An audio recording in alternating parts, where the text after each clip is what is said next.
Reavers. No, go ahead. In the back. ProfessionalTurf.com. Yeah. Your canned production music reminded me. It's almost like listening to, somebody on Waterloo Radio down in Iowa. It's this is Gary from 98.5. Let's go. Here's Tears for Fears. Come on down to the meat raffle this afternoon. Leave Tears for Fears out of it. Yeah, stop picking Here's on Men Tears at for Fears, Work. Kenny. Here's Hall & Oates, another suck-a song from Hall & Oates. Wow. Kenny throwing that hook out Leave for me Hall and and Oates Joe. out of there, too.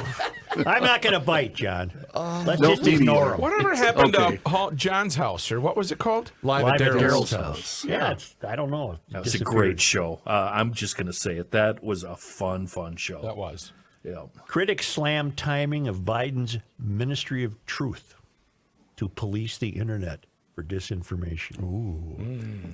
It's a Fox News story, but the lead is conservatives on social media slam the Biden administration. Why wouldn't you have just written critics on social media? There's got to be liberals that won't like this any better than I do.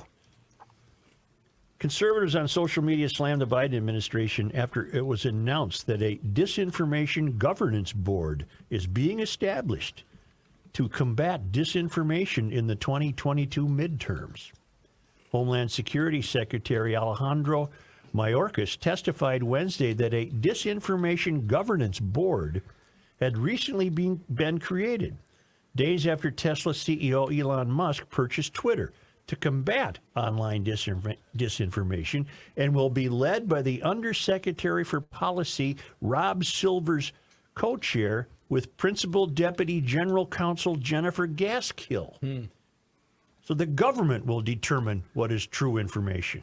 The government. God, it's like Good Morning Vietnam with the two redheads. No, it actually reminds me of the Reich's Ministry of Public Enlightenment and Propaganda, Joseph Goebbels. Well, it's right out of Orwell's book. No, it's right out of Nazism, Such. Here, what's this? The Reich Minister. Howard writes, George Orwell's 1984 is coming to life. He was prophetic. Nine. In the wake of the Musk Twitter buyout, the Biden administration is creating the Disinformation Governance Board. Another name for it, the Ministry of Truth. Central government shall decide what is true, fair, and accurate. We were warned, and now it's here. If there was ever a time to push back, it's now. God help us all, Howard. And this story goes on to say, the goal is to bring the resources of the Department of Homeland Security together to address the threat, Mayorkas said, adding that the department is focused on the spread of disinformation in minority communities. Missouri Senator Josh Hawley referred to the board as a disgrace and wrote a letter to DHS Secretary Alejandro Mayorkas demanding answers as to how this board will operate.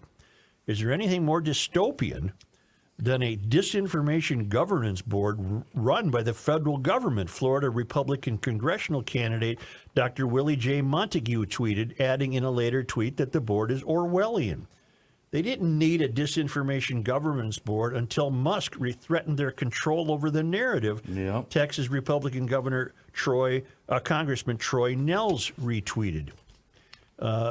The Libs spent the last week planting the seeds for the backup plan in case the Twitter deal actually happened, Republican Congresswoman Lori Boebert tweeted.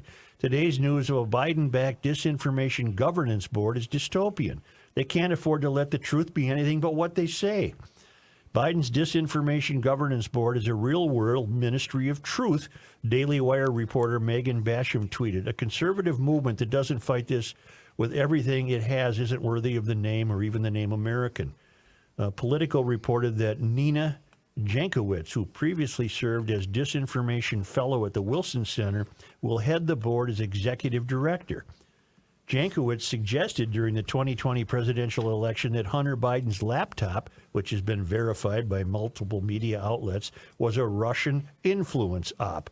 Jankowicz retweeted her comment on Wednesday, claiming that she was simply live tweeting the president's debate between Biden and Trump.